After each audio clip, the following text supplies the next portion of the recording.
The federal government's in the real estate business now. Did you know that? Well, not exactly in the real estate business. I mean, they're looking to offload some real estate. They're looking to sell some. So the Trump administration, through the GSA, the General Services Administration, posted a list of about 440 properties they're looking to offload. Yeah. Then they came back later and they revised the list to about 320. And then yesterday they took the list down, right? Now, why are they selling these properties? They say they're non-core, not essential to government operations. When they took them down, the only thing they left on their webpage said that the non-core property list is coming soon. And when people reached out to the GSA for comment, obviously they had none. So what buildings is Donald Trump looking to eliminate, to offload? One of them is the J. Edgar Hoover building in Washington, D.C. Does that name sound familiar? Yeah, that's the FBI building. How about the Robert F. Kennedy building in Washington, D.C.?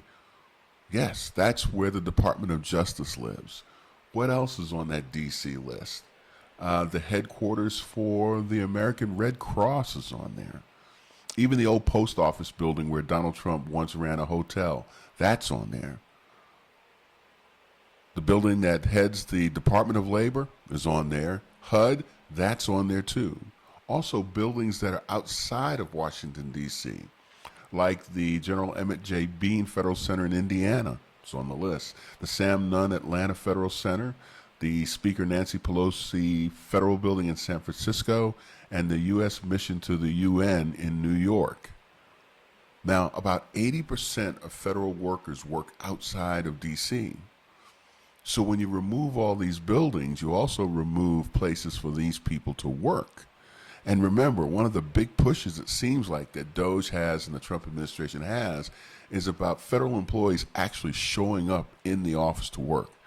Well, if you want them to show up, you sure as hell can't remove the places that these people actually work in. But that's what they're doing.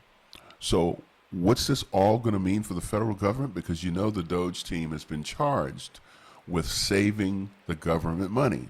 Well, it turns out to be about $440 million in annual savings. Again, a lot of money to me and you, but for the federal government, it's peanuts, it's pennies. So I don't really understand exactly what's going on here. Now, I do know that a lot of places, these federal buildings, the Department of Justice, and the FBI building, we know that Donald Trump had some issues with those folks, right? Because they investigated him. So I can't prove that that's why it's happening.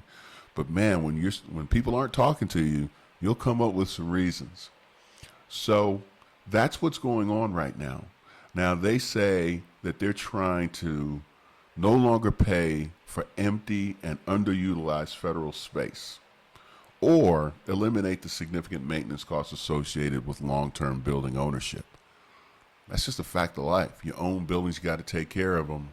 And you can't say that buildings like the FBI and the DOJ and some of these federal buildings all throughout the nation are unused or underutilized.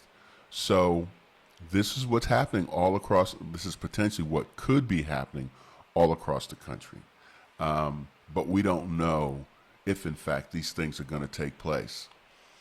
So that's what's going on out there. We are now in the real estate business, or at least we're looking to unload some real estate.